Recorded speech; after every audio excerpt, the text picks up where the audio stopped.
pour vous. En quoi consiste le dépistage organisé du cancer colorectal ? Tous les 2 ans, je fais un contrôle. Je me sens toujours sensibilisée parce qu'on a toujours peur que ça nous arrive. Ça passe à la télé, dans les journaux, mais je crois qu'on ne fait pas toujours attention à ça. Donc les pouvoirs publics ont décidé d'organiser une campagne nationale de dépistage du cancer colorectal en France, car c'est un cancer qui est très fréquent, c'est 40 000 nouveaux cas par an, c'est 17 000 morts aussi par an. Ce dépistage repose sur la remise par le médecin généraliste ou le médecin traitant d'un test de recherche de sang dans les selles. Ça permet de sélectionner les patients qui seront amenés, si ce test s'avère être positif, à une coloscopie. Ce type de dépistage évite de proposer une coloscopie à tout le monde, ce qui serait ni raisonnable ni possible.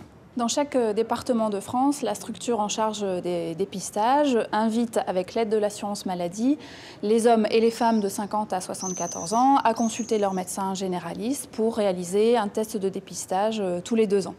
Donc c'est bien le médecin généraliste qui est au cœur de ce dépistage et qui va décider ou non de remettre le test de dépistage à son patient en fonction de sa situation. Et dans certains cas, il peut proposer la coloscopie d'emblée. Ok, reprenons depuis le début. J'ai plus de 50 ans, je reçois un courrier de la structure de mon département qui m'invite à aller chez mon médecin. C'est lui qui me remet le test s'il pense qu'il est pour moi. Je repars chez moi avec le test, accompagné d'une fiche complétée par le médecin, le tout dans l'enveloppe. Elle me servira pour l'envoi au laboratoire. Je fais le test chez moi en suivant bien le mode d'emploi.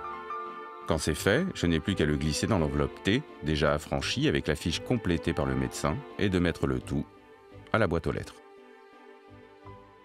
Le résultat est envoyé par la poste au médecin et au patient, ce qui permet au médecin de revoir le patient et d'organiser la coloscopie si le test est positif. Si le test est négatif, le patient sera réinvité automatiquement au bout de 2 ans à refaire un test.